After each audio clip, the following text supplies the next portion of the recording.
അസ്സലാമു അലൈക്കും. ഇന്ന് ഞാൻ ഷെയർ ചെയ്യുന്നത് ഒരു സിമ്പിൾ സ്നാക്കിൻ്റെ റെസിപ്പിയാണ്. പെട്ടെന്ന് ഉണ്ടാക്കാൻ പറ്റിയ സ്നാക്കാണ്. ആകെ 2-3 ഇൻഗ്രീഡിയൻസ് മതി ഇതുണ്ടാക്കാൻ.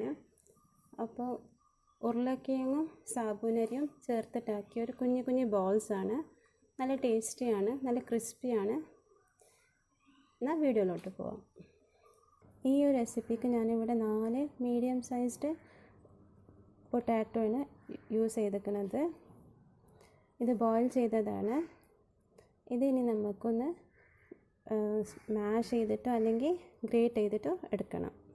അപ്പോൾ ഞാനിതിപ്പോൾ ഗ്രേറ്റ് ചെയ്യാണ് കേട്ടോ. ഗ്രേറ്റർ ഉപയോഗിച്ച് ഗ്രേറ്റ് ചെയ്തെടുക്കുകയാണ്. മാഷ് ചെയ്താലും മതി. നമ്മൾ ഉരുളക്കിഴങ്ങ് ഉപയോഗിച്ച് ഏതൊരു സ്നാക്ക് ഉണ്ടാക്കുമ്പോഴും ക്രിസ്പിനെസ് കിട്ടണമെങ്കിൽ അതൊന്ന് തണുത്തിട്ട് വേണം നമ്മളിത് യൂസ് ചെയ്യാൻ. ചൂടോടെ തന്നെ നമ്മളത് ഉപയോഗിച്ചാൽ അത് തന്നെ ക്രിസ്പിനെസ് കിട്ടത്തില്ല. അപ്പോൾ നന്നായി തണുത്തിട്ട് വേണം അത് യൂസ് ചെയ്യാൻ കേട്ടോ. അപ്പോൾ ഇത് ഇനി ഞാൻ ഗ്രേറ്റ് ചെയ്ത് കൊണ്ടുവരാം. ഇതൊരു 100 ഗ്രാം സാബൂനരി ഇതാ നമ്മൾ പായസത്തിനൊക്കെ ഉപയോഗിക്കില്ലേ. ഇതിൻ്റെ വലിയ സൈസ് കിട്ടും. ഇതിപ്പോൾ ചെറിയ ചെറിയ ഇതുള്ളതാണ്. ഇതിന് പക്ഷേ വലിയ ഉണ്ടകളും കിട്ടാറുണ്ട് കേട്ടോ. അപ്പോൾ ഇത് ഞാൻ വാഷ് ചെയ്തിട്ടൊന്നുമില്ല. ഞാനിത് നന്നായി തുടച്ചത് കേട്ടോ. ഒരു നഞ്ഞ കഷ്ണം ഉപയോഗിച്ച് നന്നായി തുടച്ചെടുത്തതാണ്. ഇതൊരു 100 ഗ്രാമോളം ഉണ്ട്. 100 ഗ്രാം എന്ന് വെച്ചാൽ ഈ ഒരു സ്പൂണിൽ ഒരു 7 സ്പൂണോളം ഉണ്ട് കേട്ടോ. ഇതിനി നന്നായി മിക്സിയിലിട്ടൊന്ന് പൊടിച്ചെടുക്കണം. വറുക്കണമൊന്നുമില്ല. ഇത് ഇതേ രീതിയിൽ മിക്സിയിലിട്ടൊന്ന് പൊടിച്ചെടുക്കണം. അപ്പോൾ ഇതായിട്ട് സാബൂനരി ഞാൻ പൊടിച്ചെടുത്തിട്ടുണ്ട്. ഇങ്ങനെ റഫായിട്ട് പൊടിഞ്ഞ് കിട്ടിയിട്ട് ഇങ്ങനെ പൊടിഞ്ഞാൽ മതി കേട്ടോ. നല്ല ഗ്രേറ്റ് ചെയ്ത പൊട്ടാറ്റോ ഇല്ലേ, ഞാൻ ഗ്രേറ്റ് ചെയ്തെടുത്ത പൊട്ടാറ്റോ ഇതിലോട്ട് നമ്മൾ ഈ സാബൂനരി ആഡ് ചെയ്യാം കേട്ടോ. പൊടിച്ച് അതിൻ്റെ പൗഡർ ആഡ് ചെയ്യാം. 1 ടീസ്പൂണോളം കുരുമുളക് പൊടി ആഡ് ചെയ്തു. കുറച്ച് ഉപ്പ് ആഡ് ചെയ്യുക. ടേസ്റ്റ് അനുസരിച്ച് ഉപ്പ് ആഡ് ചെയ്യുക.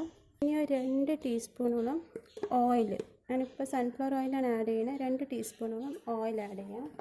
എന്നിട്ട് കൈ വെച്ചിട്ട് നന്നായി ഒന്ന് കുഴച്ചെടുക്കുക.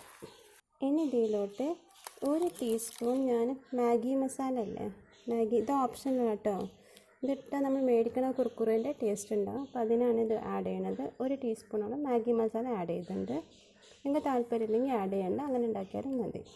ഇനി ഇത് നന്നായി കുഴച്ചിട്ട് നമ്മൾ ചപ്പാത്തി മാവ് കുഴക്കില്ലേ, ആ രീതിയിൽ കുഴച്ചെടുക്കണം. ഇതാട്ടോ ഞാൻ കുഴച്ച് റെഡിയാക്കി വെച്ചിട്ടുണ്ട്. ഇനി ഇതൊരു 15 മിനിറ്റോളം മൂടി റെസ്റ്റ് ചെയ്യാൻ വെക്കാം കേട്ടോ. ഇത് റെസ്റ്റ് ചെയ്യാൻ വെച്ചിട്ട് ഒരു 15 മിനിറ്റോളമായി. ഇതിനി നമുക്ക് കയ്യിൽ കുറേശ്ശെ എണ്ണ പുരട്ടി കുഞ്ഞു ബോളായി ഉരുട്ടിയെടുക്കണം. കയ്യിൽ കുറച്ച് എണ്ണ പുരട്ടി കുഞ്ഞു ബോളായി എല്ലാം ഒന്ന് ഉരുട്ടിയെടുക്കാം. ഇതിപ്പോൾ ഞാൻ എല്ലാം ഒന്ന് ബോളാക്കി ഉരുട്ടിയെടുത്തിട്ടുണ്ട്. ഇനി ഇത് നമുക്ക് എണ്ണയിലിട്ടൊന്ന് ഫ്രൈ ചെയ്തെടുക്കണം. ഗ്യാസിലൊരു പാനിൽ എണ്ണ ചൂടാവാൻ വെച്ചിട്ടുണ്ടായിരുന്നു. എണ്ണ ഇപ്പോൾ ചൂടായത്. ഇതിന് ഓരോന്ന് ഇതിലിട്ട് നമുക്കൊന്ന് ഡീപ് ഫ്രൈ ചെയ്തെടുക്കാം.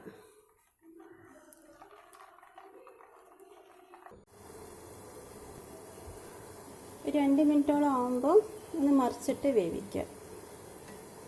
എന്നിട്ട് ലൈറ്റ് ഗോൾഡൻ ബ്രൗൺ കളർ ആവുന്ന വരെ ഇതൊന്ന് നമുക്ക് ഫ്രൈ ചെയ്യാം. ഇതിപ്പോൾ ഗോൾഡൻ ബ്രൗൺ ഷെയ്ഡ് ആയിട്ട് ഇതിനെ കോരിയെടുക്കണം. ഇതേ രീതിയിൽ എല്ലാം നമുക്ക് ഒന്ന് പൊരിച്ചെടുക്കാം.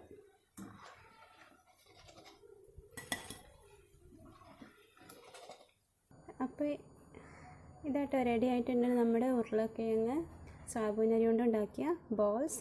നല്ല ടേസ്റ്റിയാണ്, വളരെ സിമ്പിളാണ്. കുറഞ്ഞ ഇൻഗ്രീഡിയൻസ് യൂസ് ചെയ്ത് ഉണ്ടാക്കാൻ പറ്റിയൊരു ബോളാണ്. അപ്പോൾ എല്ലാവരും ഒന്ന് ട്രൈ ചെയ്യുക. എന്നിട്ട് ഫീഡ്ബാക്ക് കമൻറ്റിൽ അറിയിക്കുക. എൻ്റെ റെസിപ്പി ഇഷ്ടമാവുകയാണെങ്കിൽ എൻ്റെ ചാനൽ ലൈക്ക് ചെയ്യുക, ഷെയർ ചെയ്യുക, സബ്സ്ക്രൈബ് ചെയ്യുക. കൂടെ ബെല്ലൈക്കനും ഒന്ന് അമർത്തുക. ഞാൻ പൊട്ടിച്ച് കാണിച്ചു തരട്ടെ. നല്ല ക്രിസ്പി ബോൾസ് റെഡി ആയിട്ടുണ്ട്. അപ്പോൾ എല്ലാവരും ഒന്ന് ട്രൈ ചെയ്യാം കേട്ടോ. അല്ലോ, നല്ല ക്രിസ്പിയായ ബോൾസാണ്. Thanks for watching.